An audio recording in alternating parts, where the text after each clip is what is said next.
কবিতাৰ শিৰোনাম মই নিৰ্জীৱ হ'ব ধৰিছোঁ।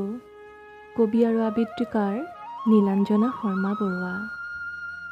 মই নিৰ্জীৱ হ'ব ধৰিছোঁ। ঠিক গছৰ পৰা সৰি পৰা হালধীয়া পাতখিলাৰ দৰে। সেয়ে আজিকালি সুখ কিম্বা দুখ একোৱে অনুভৱ কৰিব নোৱাৰোঁ। সিদিনা পাচলি কাটি থাকোঁতে মোৰ হাতৰ বুঢ়া আঙুলিটো কাটিলে। ৰঙা ৰঙা তেজবোৰ টোপ টোপকৈ মজিয়াত পৰিলে। কিন্তু মই নাক কান্দিলোঁ, কাৰণ মই দুখ অনুভৱ কৰিব নোৱাৰিলোঁ।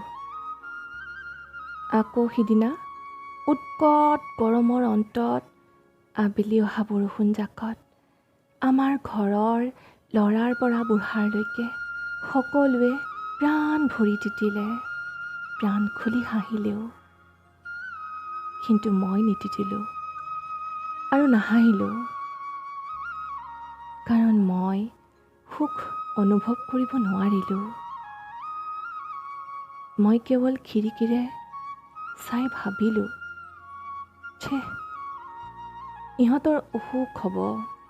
ডাক্তৰৰ ওচৰলৈ নিয়াৰ ভয়ত শংকিত হ'লোঁ। আজিকালি মই অনুভৱবোৰ ডলা এখনত মেলি শুকুৱাবও নোৱাৰোঁ, কাৰণ অনুভৱবোৰ ৰ'দত কৰ্কৰীয়া মাৰিব অথবা বৰষুণত জেপজেপীয়াকৈ তিতি ভেঁকুৰ উঠিব। গাড়ীত উঠি খিৰিকীৰ কাষৰ চিটটোও আজিকালি নিবিচৰা হ'লোঁ, কাৰণ মই যে আজিকালি নিৰ্জীৱ হ'ব ধৰিছোঁ। হয়, মই আজিকালি নিৰ্জীৱ হ'ব ধৰিছোঁ।